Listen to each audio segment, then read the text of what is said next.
And I also learned here at DA that, although not until much later, that this place teaches you well, and that you're a select group of young women who go to this school. I didn't appreciate it at the time. You know, I was just upset because we didn't have boys.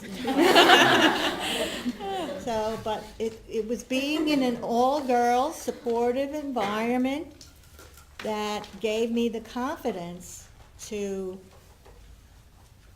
just forge ahead, do whatever I wanted. Not whatever I wanted, but do what I wanted.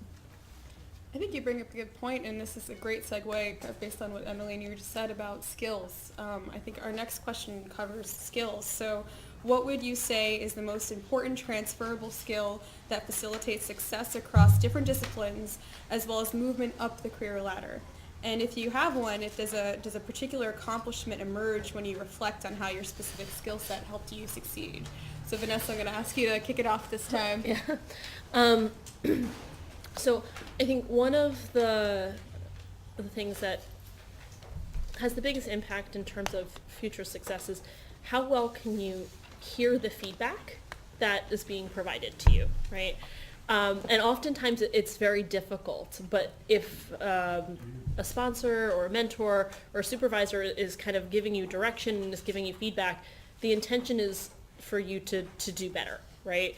And I remember pretty early in my career, there was one time I had just had a performance evaluation. I was discussing it with a trusted coworker, and I was like, just relating. And they're like, "Oh, you're one of those people that fights about everything." And I was like, "What do you mean?" And of course, I immediately got defensive again. Like, how could you say that? But that was that moment that made me really have kind of an aha that when folks are giving you direction, when they're giving you feedback, it can feel very personal because our work is oftentimes a reflection of ourselves and feels very personal. Mm-hmm. But if you are able to internalize and apply and show improvement on those things, you're going to grow very, very quickly, probably faster than most of your peers. And that kind of willingness to try to be different, to take on those challenges that are really being presented to you, I think will make you very successful because you're also then someone who's easy to work with, easy to collaborate. And we spend a lot of time at work, right? And there are, of course, times where we have to work with folks we don't like. But I think the most successful teams I've been on are the ones that are like the most harmonious because things are just in sync, right? And you just end up creating and being more productive in those ways. But that means you have to be willing to hear and take on the feedback. Yeah. Good point.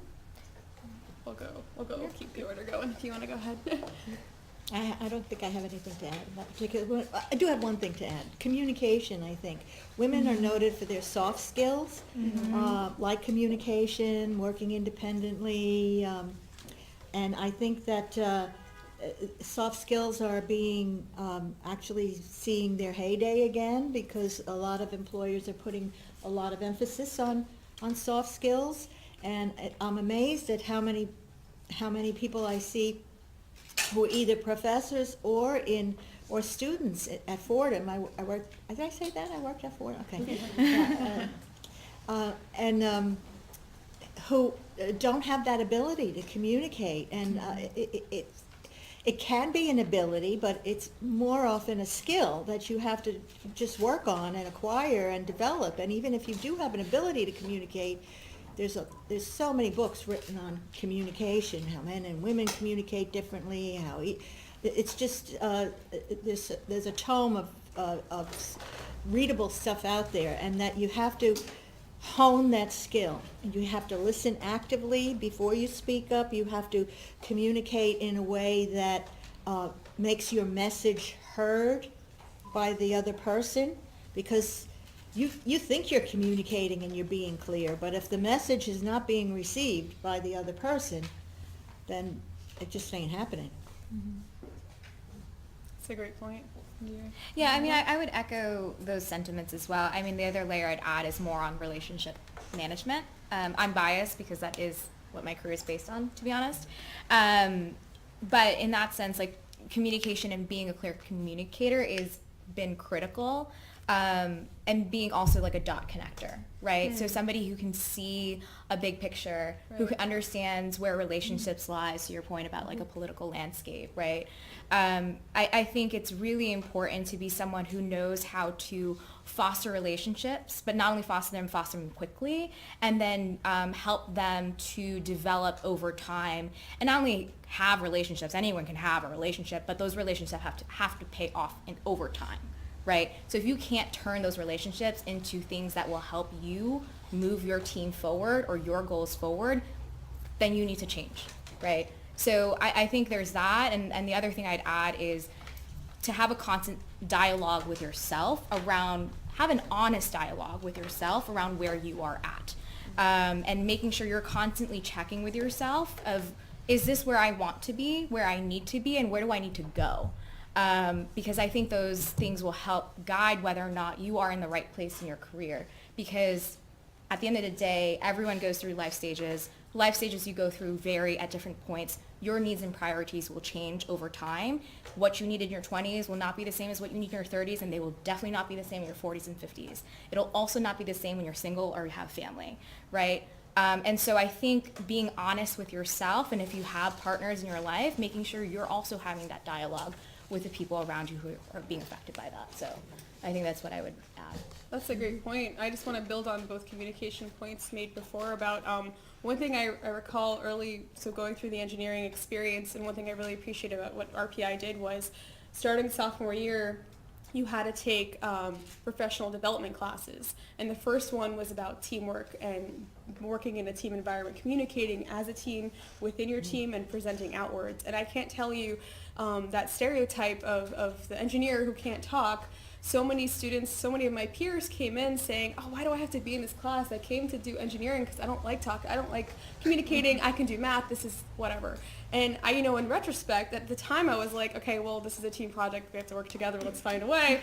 I want to get a good grade, I want to learn. Such a good leader. Yeah, well, that's where you find ways, you know your audience, Right, you know? right. So getting through that class, part of it was knowing my audience and how to motivate my teammates, because they weren't going to be motivated the good old-fashioned way of like, this is a good experience for you to learn from.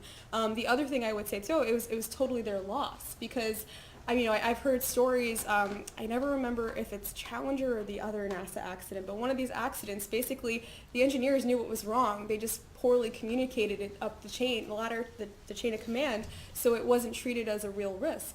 And that's a serious incident, and that's how problems happen. That's how something that seems small, because, I have friction with my teammate, and maybe I don't like talking with them, or, I don't like standing up. When I was here, I definitely never thought I'd be up in front of anybody talking. That was not my skill set, and it's one I practiced, and by repeated exposure and practice, you get better at it, and you also, whatever area you're in, you need to communicate well, but I think you need to know what story you're telling. So the story I tell to my technicians is different than the story I tell to my VP, which is different than what I tell to my fellow scientists, versus marketing. They don't need to know all the technical stuff. But so I'm going to bore them to death if I get into that, and that's not effective use of their time or my time. But other than communication, I think something that was just talked about too was like fostering relationships, and so not just by communicating with people, but by using communication to build relationships.